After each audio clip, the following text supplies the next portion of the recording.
Hope everybody can see me tonight. How is everybody?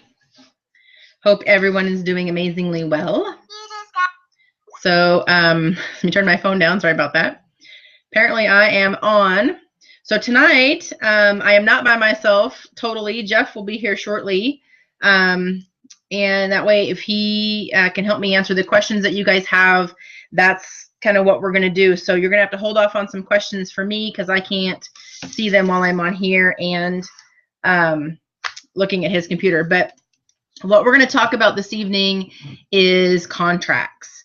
And I think aside from actually getting a house that you can either purchase yourself as an investor or to wholesale, having the right contract is actually one of the most essential things you need to complete the deal, right? You can't buy it unless you have a contract. So the contracts that we're going to talk about this evening are a standard purchase and sale agreement.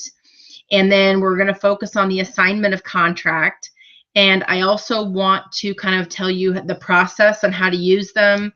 I know a lot of you are doing this on a regular basis, but if we have some new folks out there, I want to make sure that you understand how to fill them out and what the most important pieces are to include in that so that you've got the right information. And so I think what I'm going to go ahead and start with is just the standard purchase and sale agreement. So a standard purchase and sale agreement is one of two things. One, it's going to be something that your realtor fills out for you when you're buying a property off of the MLS, which is totally fine. I know a lot of people still look for properties off of the multiple listing service, as well as, you know, have their realtors bring deals to them. The only thing I want to say about buying property off the MLS, and we do this as well, but as a cash buyer, and if you're a wholesaler, you need to keep this in mind. Your cash buyers want exclusive deals. They don't want competition. I don't want competition when I'm looking for properties. So if it's on the MLS, then everybody can see it. Then that means everybody has the potential to bid on it.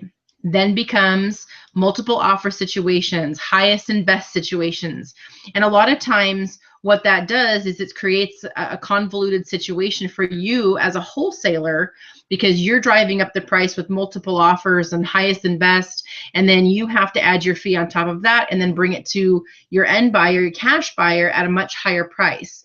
So if you can find those off-market properties, we love them a whole lot more just because the price is a whole lot better, and usually there's a little bit more room in there for you as a wholesaler. So the first thing I want to talk about is a standard purchase and sale agreement that you can use. Now you can acquire one of these in several different locations.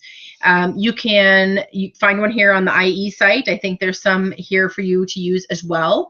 You can contact a real estate attorney in your local area. A lot of times they have pre-drafted purchase and sale agreements. You might have to pay a small fee for that, but if it's something that's legal and endorsed by an attorney in your area, that's great for you, right? In case anybody ever calls that into question, you've got the backing of that attorney. You can also, some states will allow you to take the real estate purchase and sale agreement that you get from your realtor or your broker and use that. However, the caveat to that is that you have to remove all of the insignias and logos that have to do with your state's real estate commission or the Realtor National Association.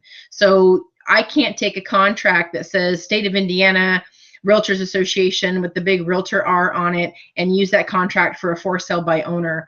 You actually have to take all of that stuff off of it. So you have to be really careful with that one. But regardless, that's another way for you to get a contract. We use more than one. We have a standard purchase and sale agreement that we use when we're buying properties, and we have a different one that we use when we're selling properties. The reason we do that is because when we're buying the property, a lot of times we work with for sale by owners, a lot of estates, and they're not real estate savvy individuals. A lot of times there's a lot of emotion involved in the selling of their property. So we keep that contract very short and very simple. It covers everything that we need to make sure that it covers, and I'll go over that here in a minute. And it's easy to understand for somebody that is not really living in the real estate world every day like we all are. The purchase and sale agreement that we use on the sale side is a lot more detailed. It has a lot more information in it that goes to our end buyer or another investor that might be doing it. And there's different conditions and restrictions depending on how we buy it. So that's just how we set up our business. You can use the same contract for the purchase and the sale. It's just up to your comfort level. So what I want to do is kind of go over a few things. Got to put on the Google list for this. Sorry about that. Okay, let's see here. Okay, so I have on a purchase and sale agreement, I have 12 key points that I want to point out to you so that you can ensure that you are getting the basic pieces covered in your contract. These are things that are going to make sure that your purchase is secure when you're moving forward, and that when you're selling it on the other end, that it's secure as well. Now, this information that I'm going to give you, these 12 points, is the same to whether you're purchasing it or you're selling it. When we sell it, we just usually put in a whole lot more information. So let's go through these, and I'll go through them as best I can. And I'll go slow. Again, I can't see the questions, you guys. I'm really sorry. So if you have a question, actually, let me look at one thing on my computer because maybe I can. Let me go back here real quick.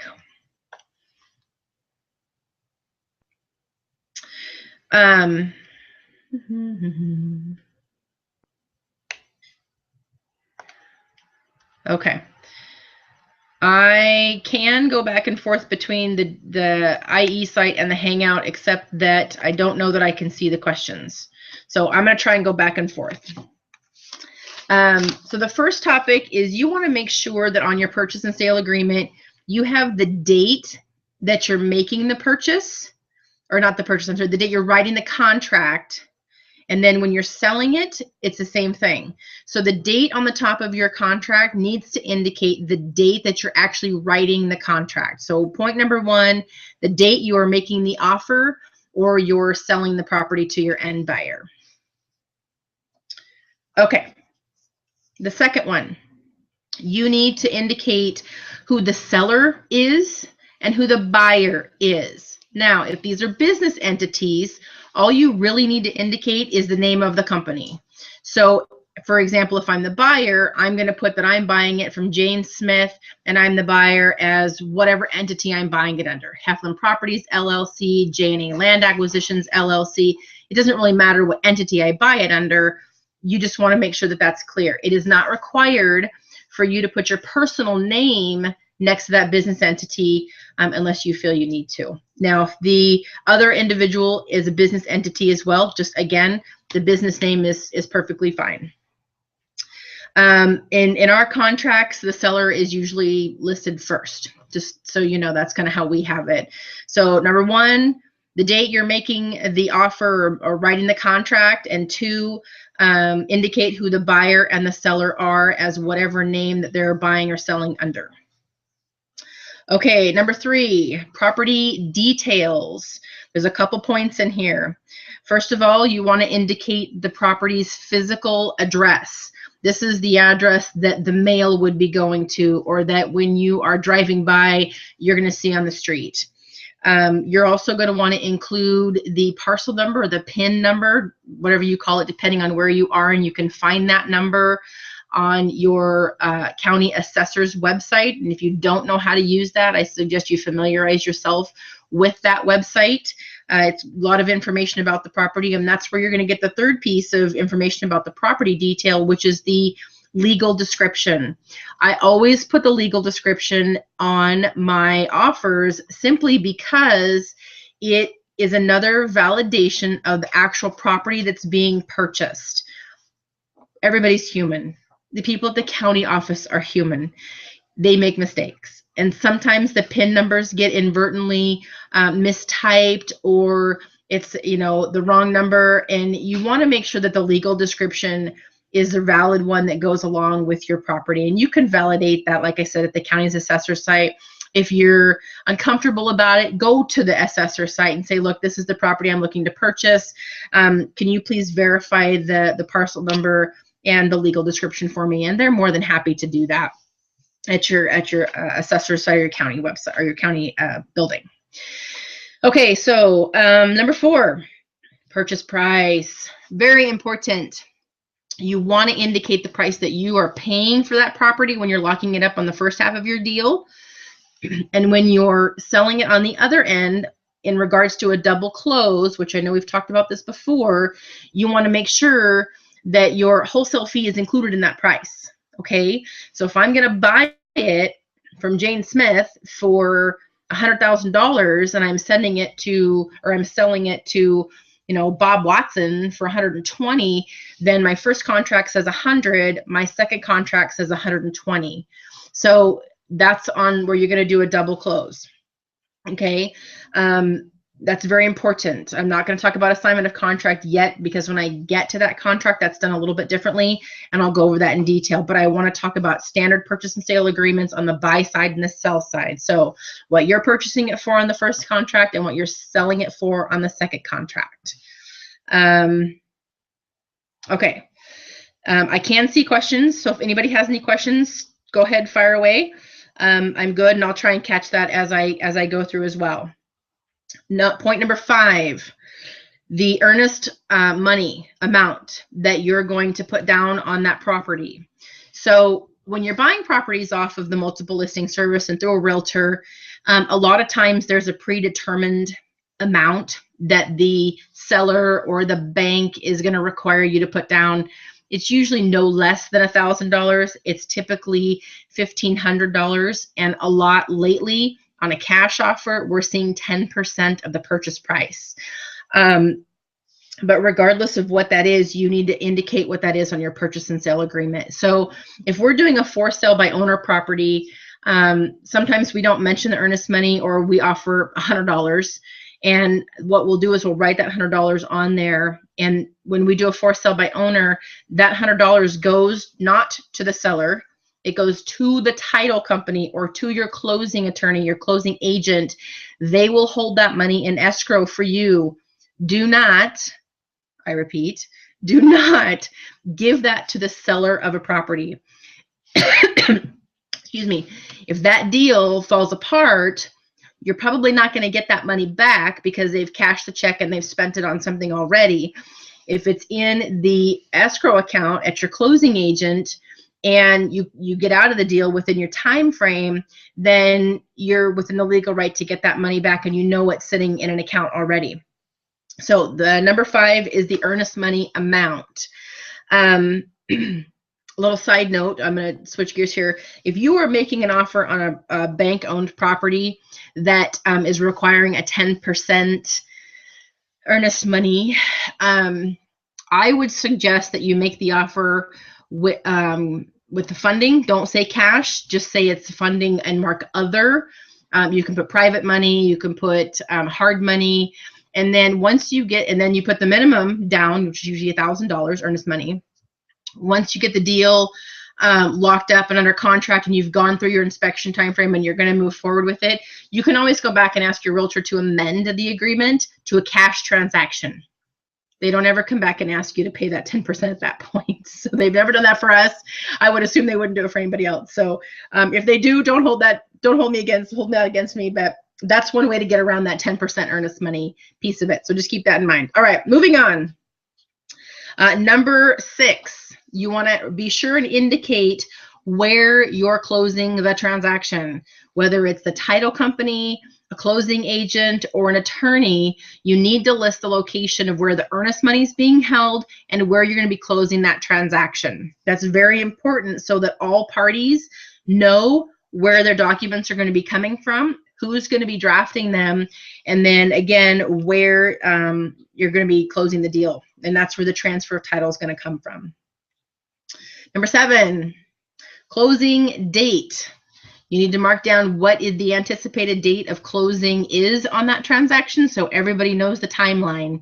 That closing date is really up to you and your seller. Oftentimes it's 30 days. That's pretty typical. You can take it out to 45 or 60 days if you're not really quite sure on a property, maybe need a little more time to find an end buyer or secure funding if you're going to purchase it yourself. But make sure that that date's indicated in there. And usually what we'll do is we'll put a date and we'll say that we can close on or before that date. So if we get everything lined up, 2 weeks before that deadline, we can then come back to the seller and say, hey, we're ready to close early. They're likely not going to say no, because they're going to get their money a whole lot earlier. And usually everybody can make it work. The title company can usually get your paperwork processed a little quicker for you as well. So always indicate the closing date. That was number 7.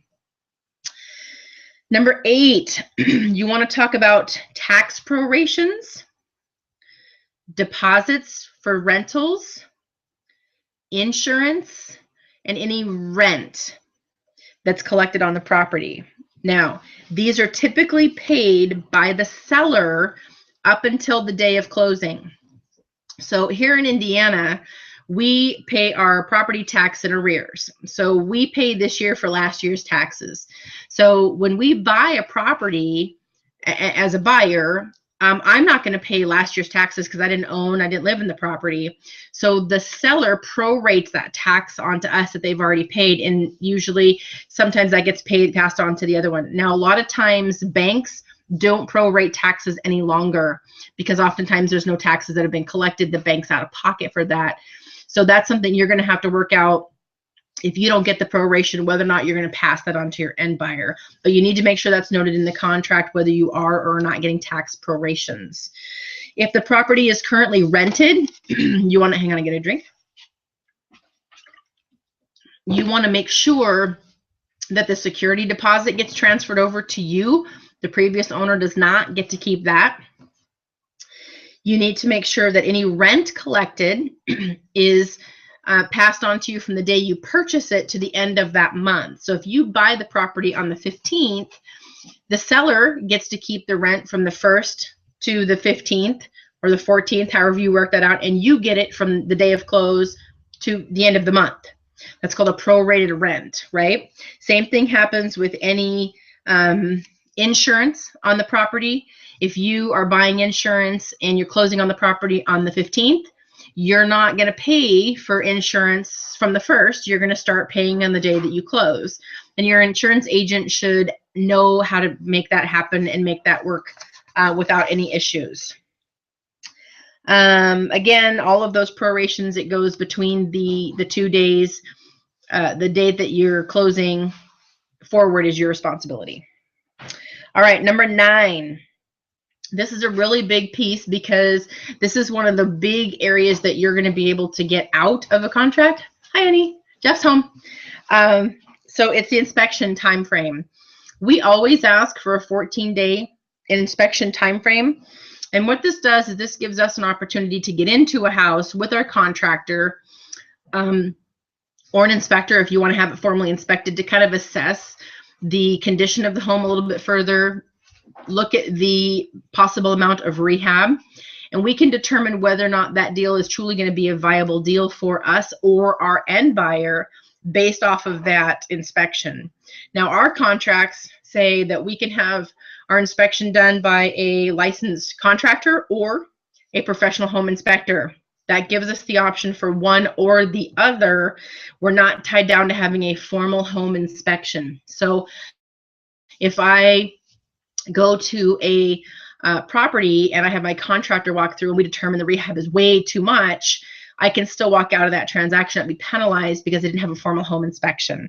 So you just need to make sure that you are outlining who is going to be doing that home inspection, or if you're savvy enough and you've done quite a few rehabs and you feel you can assess that on your own, you can put that inspection time in there, that contingency in there that says we're taking 14 days to assess the level of rehab and make sure that that meets our criteria, however you want to word it. But just make sure that that time frame is in there and that you indicate who is going to be allowed to conduct that inspection, because if you don't indicate that, sometimes they can come back and say, well, the norm here in our area is a licensed inspector, and that's what we want. So just make sure that's clear. All right, let's see. The next one, number 10, is going to be possession. When are you actually taking possession of the property? You know, a lot of times the houses that we get are vacant, so we get possession on the day of closing. However, we have a property right now that the gentleman that we're buying it from doesn't live there, but he uses it to store a bunch of belongings. And so he, did you want to say hi to everybody? Hi, everybody. So he is using the house to just store stuff, a lot of stuff. So he wants to have us buy the house and then let him just clean it out when he gets a chance. And that's not going to happen because that gives him an indefinite time period to do what he feels he needs to do to get everything out. So in the contract, we're negotiating with him a closing date that gives him enough time to get his stuff out beforehand.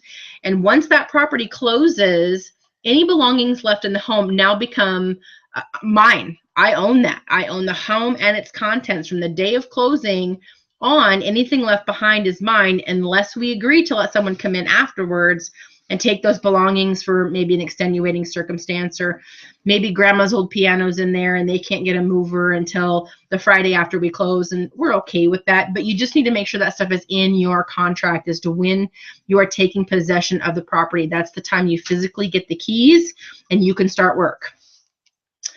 Number 11, any contingencies that you want to put in there to make sure that you are secure in that deal and that you can get out of the deal if something should happen. For example, maybe you want to put a contingency in there that indicates you want to do a final walkthrough, 72 hours before you close on the property. And I would really recommend that. We had that happen to us. We did our walkthrough and found out that one of the individuals that owned the house was a non-English speaking woman who had been hospitalized, and her family left her behind, unfortunately, and she came back and moved back into the home unbeknownst to everybody that it was that she was there, and she didn't know it was on the market and didn't understand.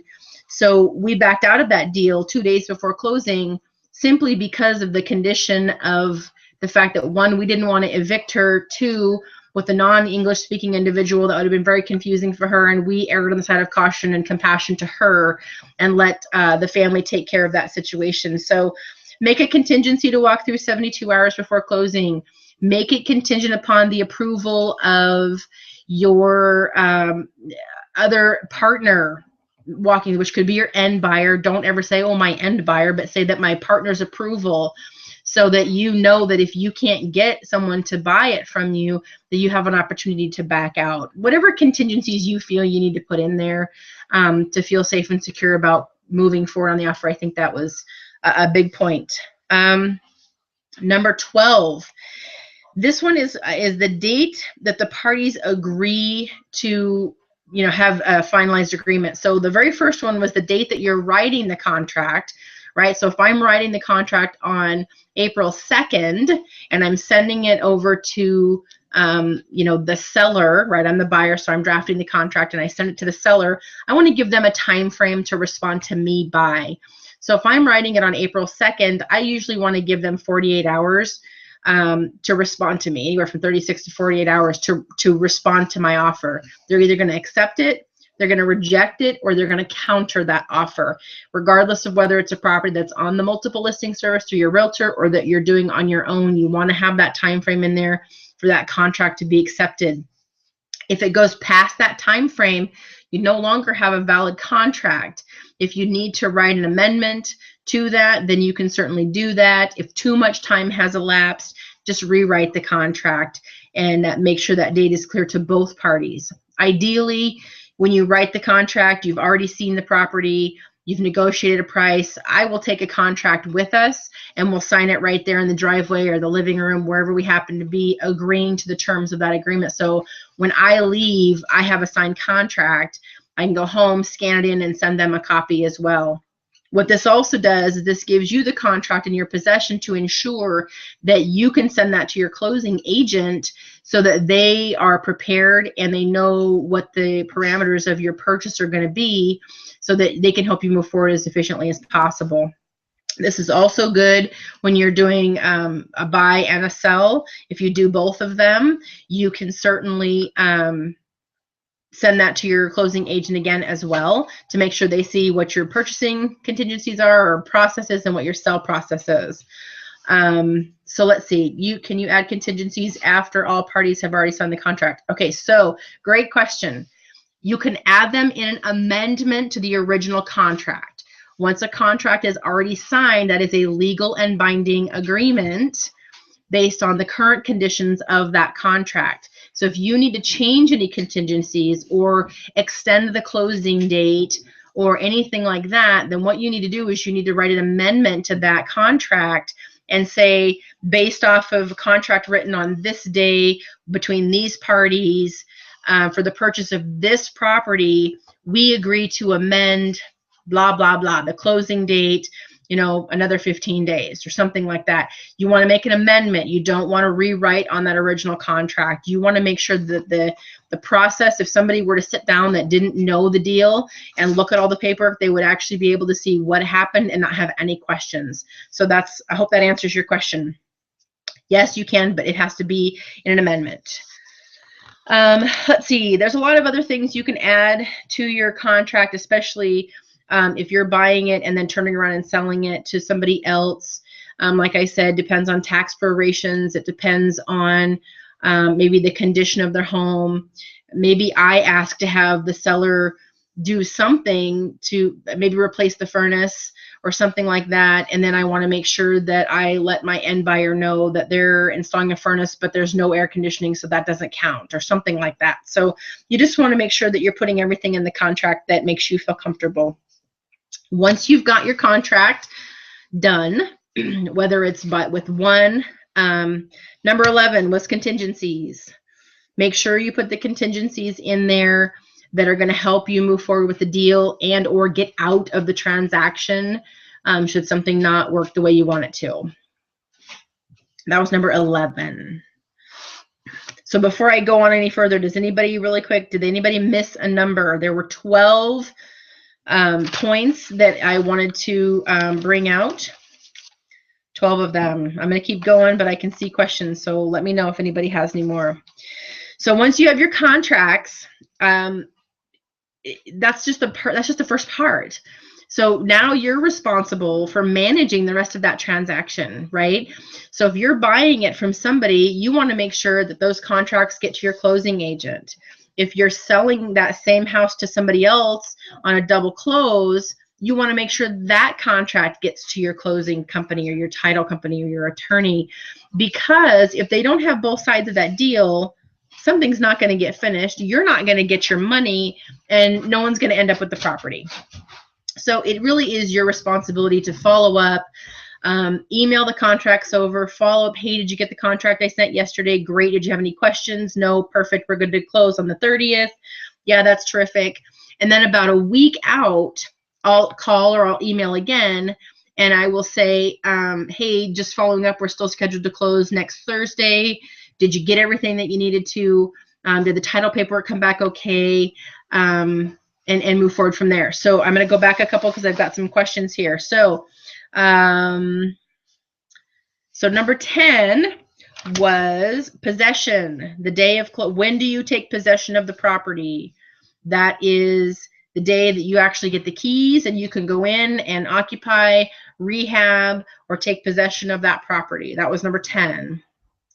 And number 12 is the day, yes, is the day the parties agree to the contract. Number 1 was the day you write the contract. Number 12 is the day that you guys agree to the final contract. It's called mutual acceptance. That's a good word to know, mutual acceptance. So the day that you do that is the day that both parties have signed. How quickly to get past the 10% earnest money? I was interrupted when you started talking about that. Oh, get past the 10% earnest money. Write the offer as financing, not cash. If it's a finance transaction, they often accept less earnest money, usually $1,000, $1,500. And then once you go through your inspection time frame and you still agree to move forward with the property, you can ask to write an amendment to pay cash. Oftentimes, for us, they've never come back and asked us to pay that 10%. I would assume it would be the same for most of you. So that's the fast way to get around that 10% earnest money. Write the deal as financing, you mark other, and then you can go through and change it later on. All right, just go through all of the follow-ups. Make sure that both of your parties, your buyer and your seller, are kept in the loop on when closing is and what's going on. Number 6 was make sure you know who your title company is, your title agent, closing agent, or your attorney that's going to be handling the closing. Number 6. Okay. Any last questions on that? Okay, so going along with your standard purchase and sale agreement, these documents that I'm going to talk about next, to the best of my knowledge, are required nationwide. They're very similar nationwide. Jeff and I, as many of you know, are from Washington State, and these are the exact same documents we used in Washington State. They're the exact same documents that they use here in Indiana. So the first one I'm going to talk about is a lead-based paint disclosure. Looks like this. There's actually 2 pages to it. What this indicates is that you, as a buyer or a seller, are indicating that the house may have lead-based paint if the house is built prior to 1978. You know, this gives you the opportunity to actually have a lead-based paint inspection if you want to. They're very expensive. So for us, we always just acknowledge that we understand we're buying a house built before 1978. Yeah, there might be lead-based paint there.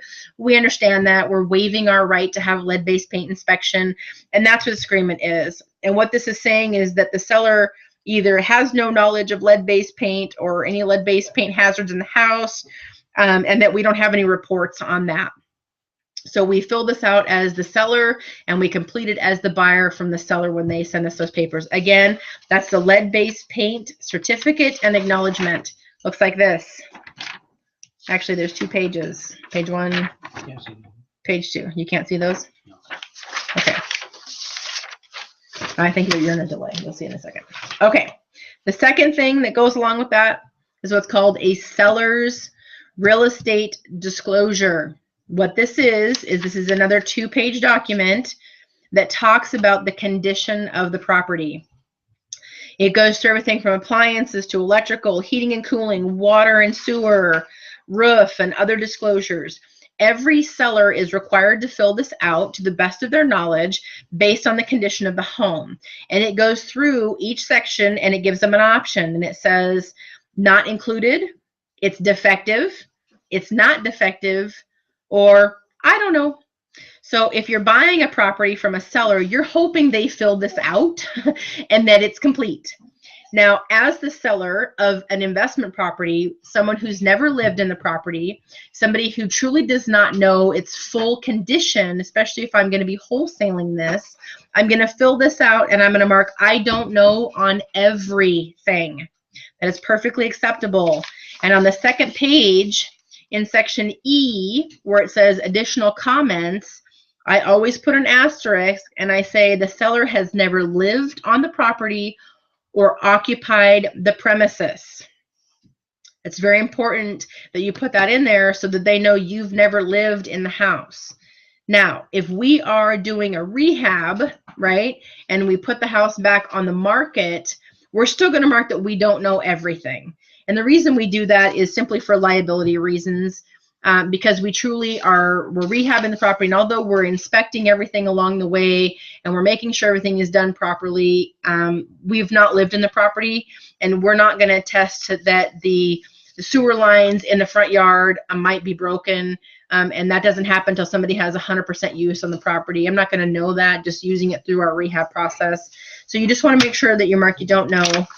I'll kind of show you real quick. I think this will show up, but I know you guys are going to see that it looks like that. Okay, that's the seller's disclosure. All right, anything you want to add on the standard purchase and sale agreement, lead-based paint, or the seller's disclosure? No. All right, that would be a no. Okay, any questions on that? No? Yes? No? All right. So now I want to move on to the assignment of contract. And I know a lot of you like to use this method, this technique, and that's great. It works wonderful.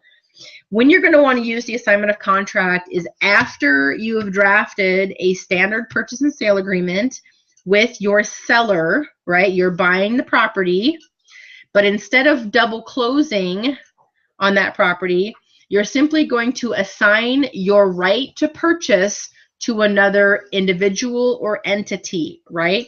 That means this end person is taking over the contract in its current form, the way that you have written it and agreed to the terms with the seller. Yes, built prior to 1978. There's a good chance there's lead-based paint somewhere in that home. You know, if there's peeling paint, you just want to make sure that you get rid of it and seal it back up so that if a kid wants to chew on the baseboards, they're not ingesting lead-based paint. So I would say yes to that. Anything built prior to 1978, there's a good possibility there's lead-based paint. Okay, assignment of contract. Now, you can also get an assignment of contract again, from the same places that I indicated that you could get the standard purchase and sale. I believe there's one here on the IE site. Again, you can get one from an attorney. You can get one from maybe another real estate investor that does a lot of these through your local investment club. So just make sure that you've got one that you feel comfortable using. So again, the assignment of contract is a legal and binding agreement, once again, that allows you to write a standard purchase and sale agreement and assign the rights, your rights to purchase that onto another individual. So that's what that is. For example, I'm buying a property again for $100,000 from Jane Smith, and I'm going to sell it to Bob Watson, or he wants to buy it, but I don't want to double close. So I'm going to assign my right to buy it from her over to him, but I'm going to get a fee for that. It's called the assignment fee, and I'm going to make that part of this contract. So there are really 5 key points in an assignment of contract. All right, and it is an actual contract, so I just wanted to make sure this is kind of what it looks like. I think this is the one that's off the IE site. There you go. All right, the first thing is, oh, I have a question, sorry. If you want to private message me, we can talk about the contracts. Our contracts are specifically written for us and our business model here in Indiana.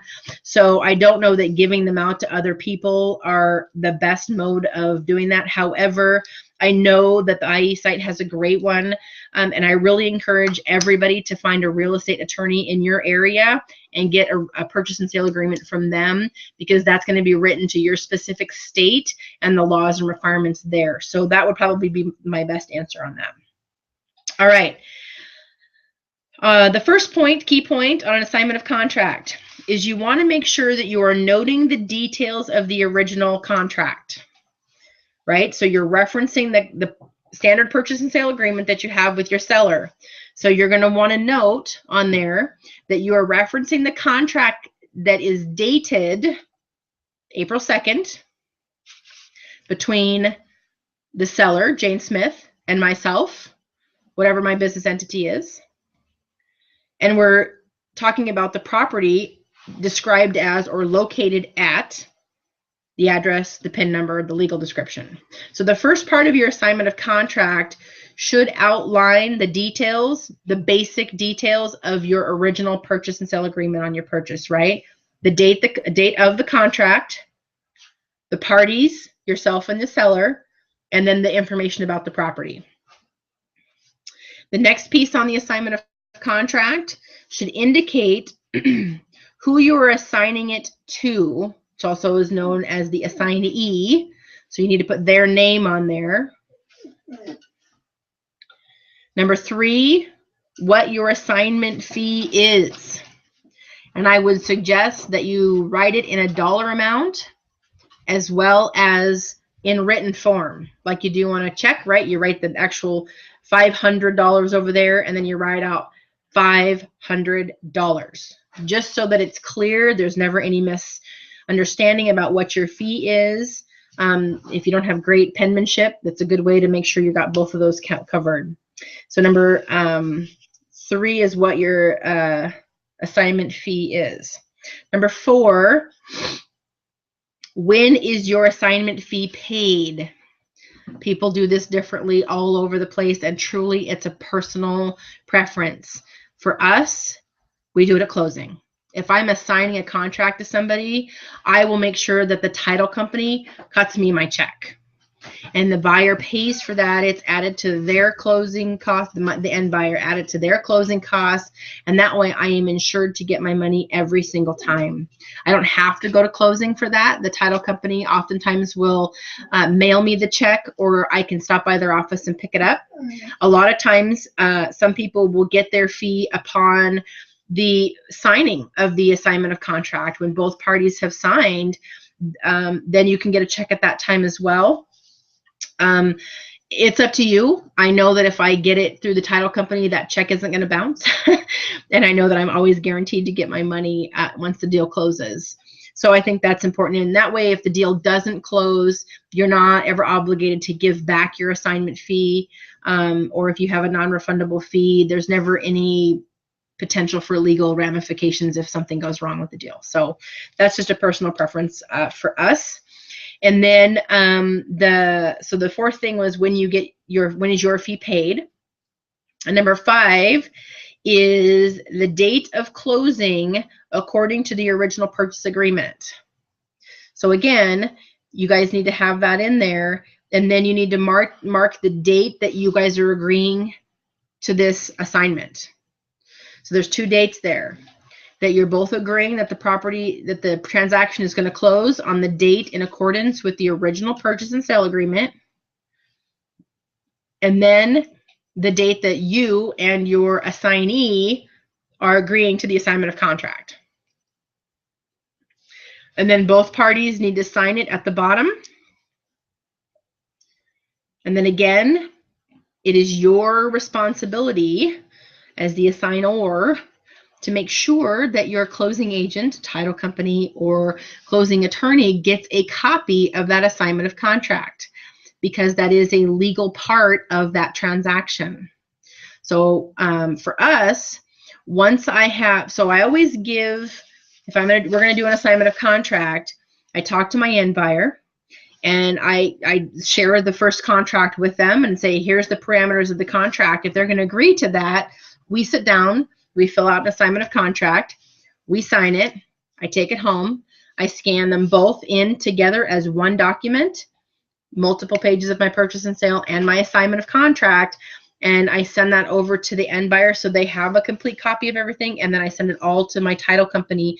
So my closing agent at the title company has a copy indicating that I have an agreement with somebody that's taking over and is actually going to be closing on that transaction, and they're agreeing to pay me a fee, whatever that fee is that we've negotiated. And again, you can choose to kind of back out of the transaction at that point. I still like to be involved in making sure that the deal is closing, but there isn't anything that they might need from somebody. Maybe my end buyer hasn't wired their money in time. You want to stay on top of it. You're kind of managing that deal from beginning to end.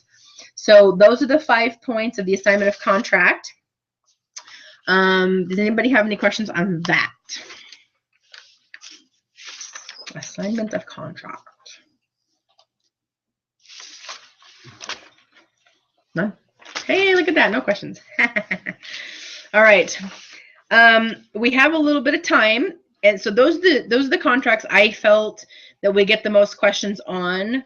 So are there any other contracts that I can answer questions on real briefly for anybody that maybe you've wanted to use, but you're not quite sure how to use it? And I'll do the best I can to answer. Jeff and I will answer those questions for you.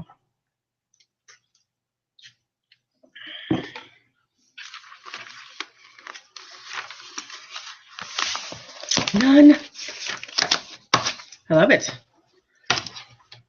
And if it's not a contract question, does anybody have any other questions about deals or how to structure a transaction or working with title companies or anything like that?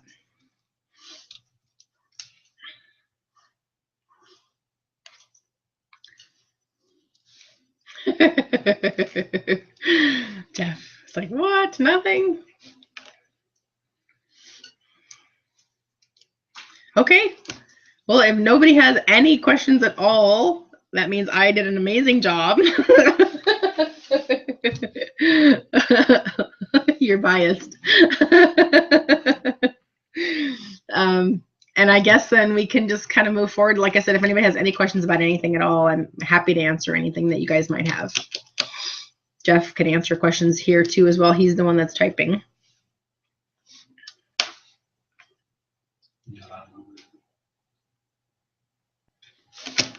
Okay. I'm not seeing anything. So I guess I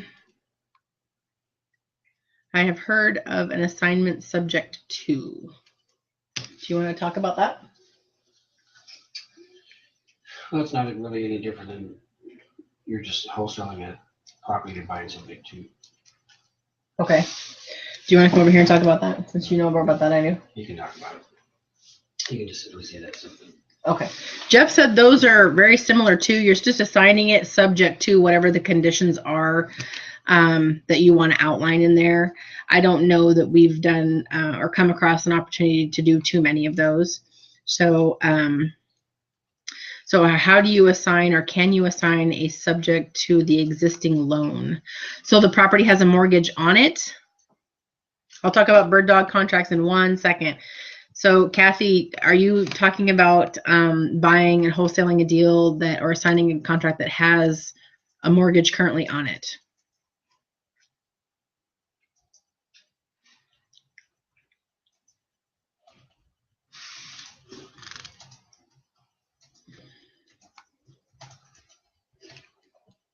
I'm going to assume, Kathy, that's what you're meaning. It doesn't matter if there's a loan on it, because when your end buyer, whoever you're assigning it to, buys that property, their whatever their purchase price is first going to go to pay off that loan before the seller gets a profit, just like any standard deal. So the assignment fee disclosed on the actual purchase and sale agreement, or is it just, no, your assignment fee is only on your assignment of contract. Your seller really doesn't need to know a whole lot about your assignment of contract. That's between you and your end person. So that's not a huge deal. You do not need to indicate that on the first contract that you have. We're talking about so now I'm going to talk about bird. The assignment fee? Yes, he wanted to know if you had to put that on the first. So you answered that already? I did. Yep. All right, so I want to talk real quickly about a bird dog agreement. Let me pull one up here on my computer real quick.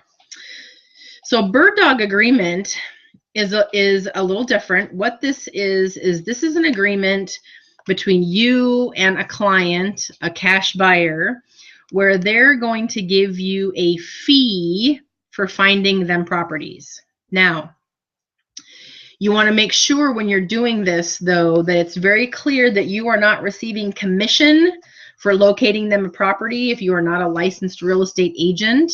That's a very sticky situation. So if you're going to be receiving a fee for locating properties for somebody, you need to make sure you have a bird dog agreement in place.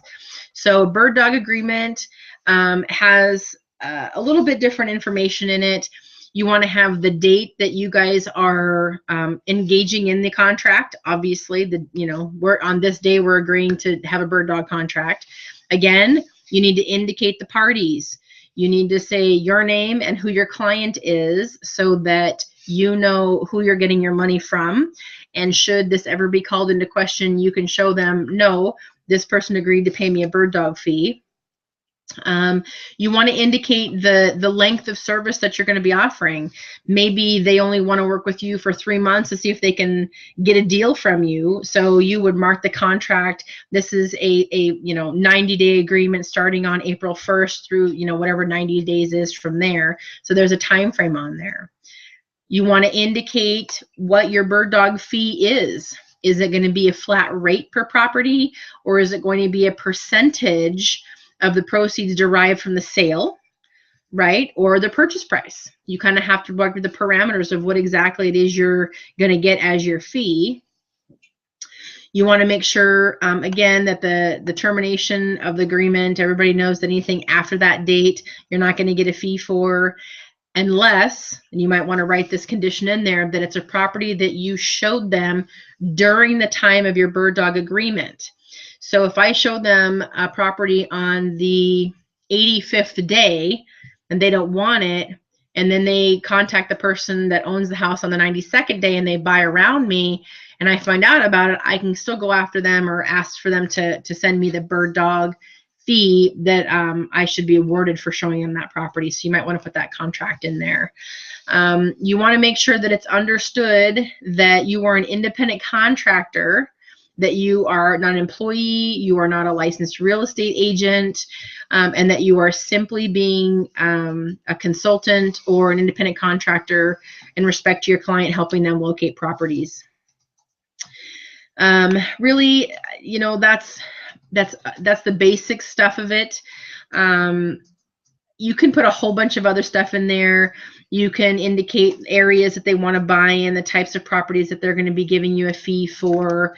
Again, you want the basic components to be there to make sure that it's very clear what the contract is saying. So to me, that's a bird dog fee. The only piece with the bird dog fee is I would really recommend that you make it clear that it is a fee for locating properties and that you are not receiving a commission for anything. You don't want to get in trouble from the real estate board for trying to catch a commission for doing properties or marketing properties. Okay, let's see here. Oh, you're answering questions on there? We're going to double close. So let me go back up here a little bit. So what is Corey is asking, thank you for going through the assignment of contract. Would this be more complicated? You know, I don't know, Corey, that an assignment of contract is any more difficult than a double close. I mean, to be honest, if you have the contracts filled out the proper way and you're doing it, that's fine. The advantage of an assignment of contract is that you are never coming to the closing table with money. An assignment of contract simply says, hey, I found this great property, I locked it up on a contract, and I'm giving you the right to buy it and give me an assignment fee for assigning my contract over to you.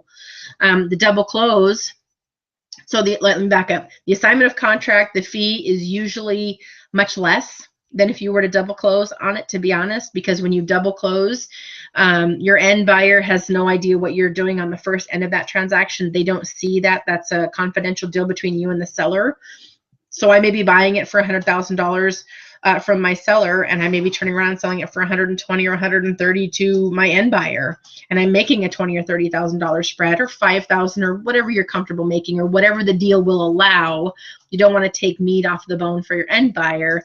But the process, I don't think, is any more convoluted between a double close and an assignment of contract. Just the double close requires you to bring cash to the table or use transactional funding. So I hope that works.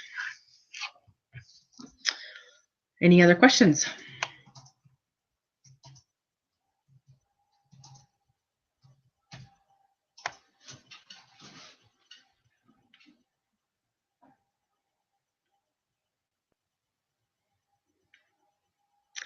Okay.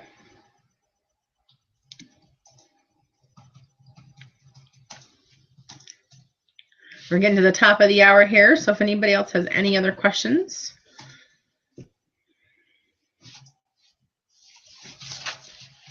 Are you still typing over there? Mm-hmm. Okay.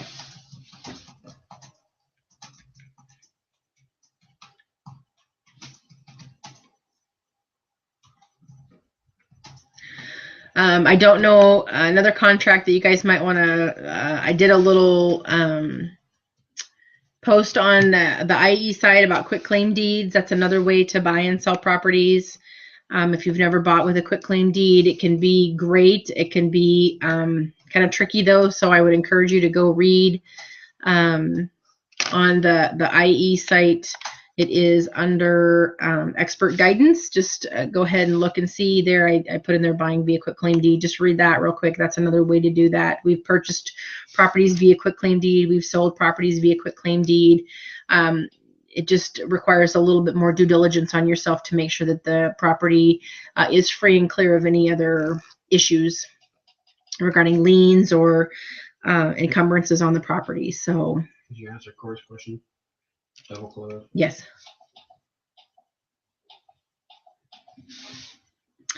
As far as step by step through writing a contract.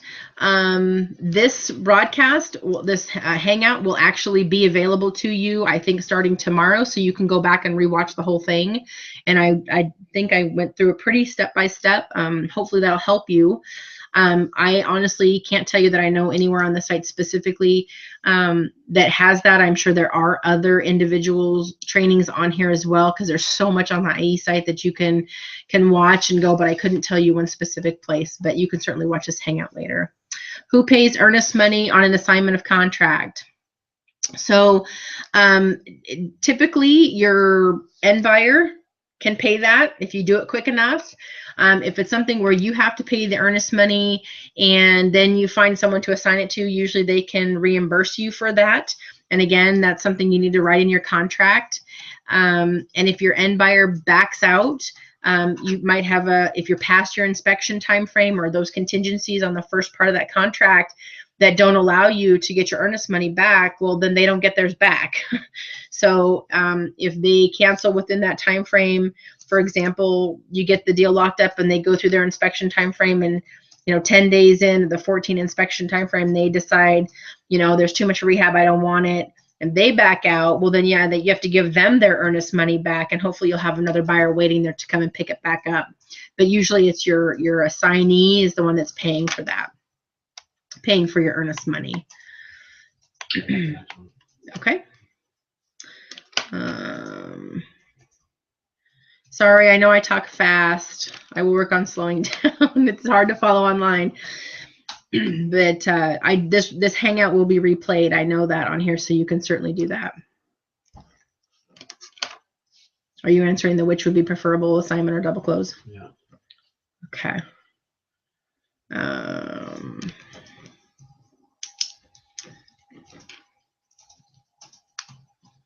And I mean, keep in mind that whether it's a double close or an assignment of contract, those happen the same day, right? So your assignment of contract is one transaction, right? Happens all at the same time. A double close is I buy from my seller at 9 o'clock and I sell to my end buyer at 9:30. They're two separate transactions, full transactions. Each one has its own set of closing paperwork, its own HUD disclosures, its own title insurance, the whole 9 yards, from the first transaction to the second transaction. On the assignment of contract, it's just one transaction. You're submitting your assignment of contract with your fee on there, and the title company just sends you a check at the end. So there's only one transaction for an assignment.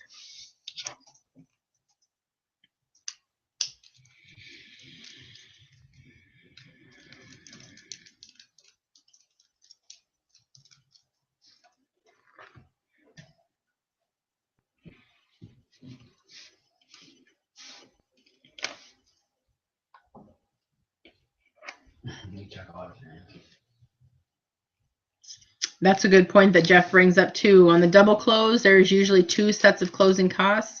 There's a closing cost on the front end and then closing costs on the back end. Now, a way to mitigate your closing costs that you are out of pocket is to have your end buyer pay all of the closing costs, or have your seller pay all of the closing costs, depending on how you negotiate. And all of that stuff is negotiable.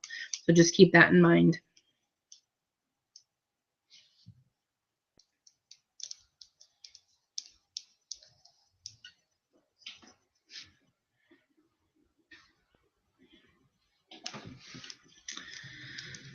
Okay, unless there's no more questions. Again, I don't, we're on here all the time. Please send us messages if anybody has any questions about anything. Were we scared the first time we went to close? Yeah, I don't know if scared was the answer, but I think we were nervous, making sure that we did everything. Jeff says yes. That we did everything properly. And that's one of the reasons why we keep in contact with the title company or the closing agent, is to make sure that everything is done properly, so that when we get to the closing table that everything is done properly. I think I see Jeff says we're still scared 100 deals later, but I don't know. I love going to closing. That means payday for us, and that just means another opportunity for us to be able to put a sad house back on the market as a happy home for a new family. So I'm excited about it. And yes, your attorney should be able to help you with everything, and so should your title company. Some places have attorneys. We have title companies here. Our title company is owned by an attorney, so they can walk you through just about anything that you need as well. Another great place or good resource is your local real estate investment club. If you Google real estate investment club in whatever town you live in, you should be able to find a real estate investment club that meets once a month in your area that you can go and hang out with other investors, like-minded folks, talk to them about the types of deals they're doing. You'll be able to find cash buyers in that group, especially if you're a wholesaler. That's a great place to go to meet new folks, get some free education as well. And some of those folks there would be happy to help you walk through a deal. So in that instance, you wouldn't be coming out of pocket. On an assignment of contract, correct. The idea would be to come out of that deal with nothing out of your pocket, and you're walking away with a profit. The only time you might have an out-of-pocket expense, again, like I mentioned earlier, is if you have an earnest money payment that's due to the seller that goes again to the title company or attorney, and then your assignee would then reimburse you for that, and that has to be part of your contract.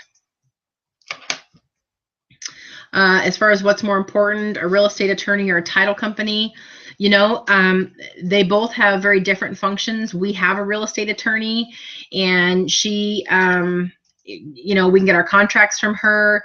If we have a problem getting earnest money back on a deal or anything like that or whatever, she's there always to write a letter for us, to look over our contracts if we need to. But here in Indiana, when we go to closing, we actually have title companies. Some areas actually close with attorneys, and that's fine. They do the same thing. So it's not really one more important than the other. I think they both can benefit your business. But if you are in a state where you have title companies, I would suggest you find yourself a good real estate attorney to consult with as well on other matters, because a title company is not going to give you legal advice. Are there other wholesalers at real estate investment clubs? Yes, there is. And that's great. Network with those people. If you can double wholesale a deal, that's fine.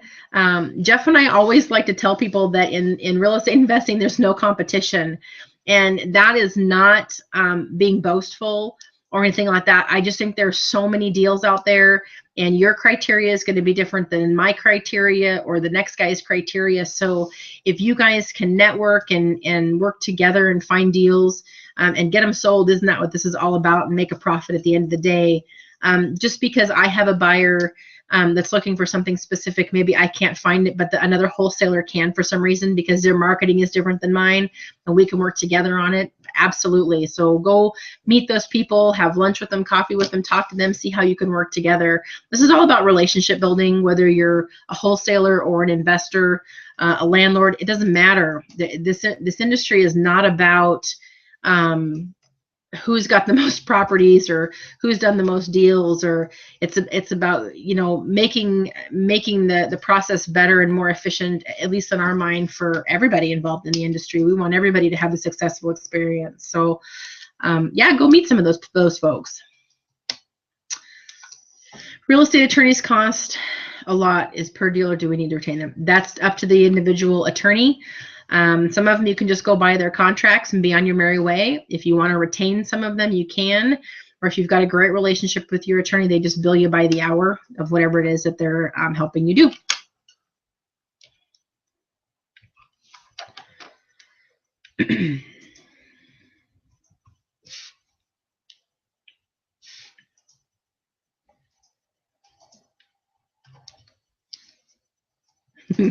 Jeff does go on a lot of free lunches.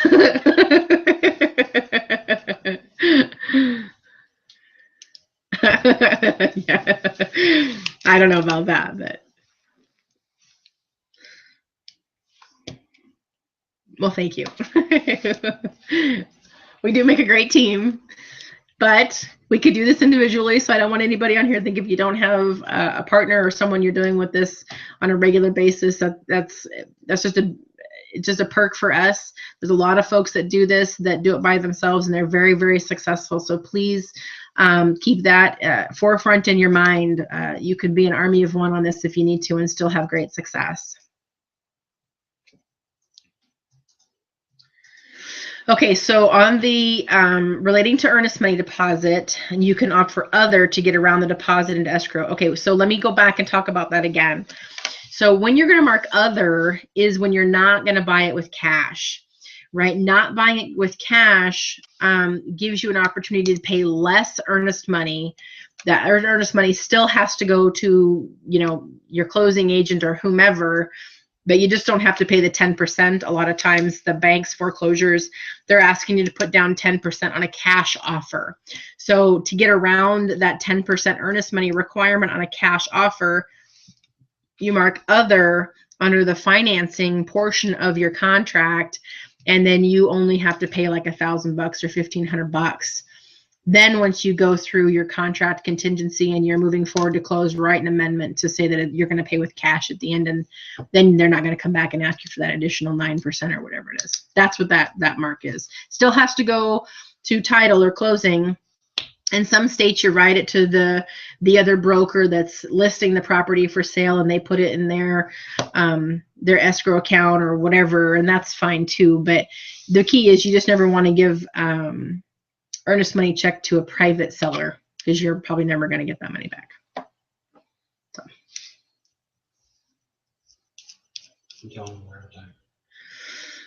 Okay, we're at the top of the hour. So unless there's anything else anybody needs, I want to wish everybody an amazing evening. Those of you making the trek to Arizona at the end of the month, first part of next month, please stop by and say hello. We'd like to see all of you and say hi and see how you're doing. If you're working on getting your first deal done, keep doing it. You can make it happen, and they get easier with each one that you do. And you can all be successful in this business no matter where you are, whether you're doing it by yourself or you have an army behind you. It's all about persistence and consistency. And if you just stay at it every day, you guys, you're gonna make this work for yourselves and have much success. So, Jeff, is there anything else you want to add to me? No? Nope. He says no. So, other than that, I guess Jeff will stay on and answer questions here online, but I'm going to go ahead and sign off. So have a great night, everybody. Take care. Bye.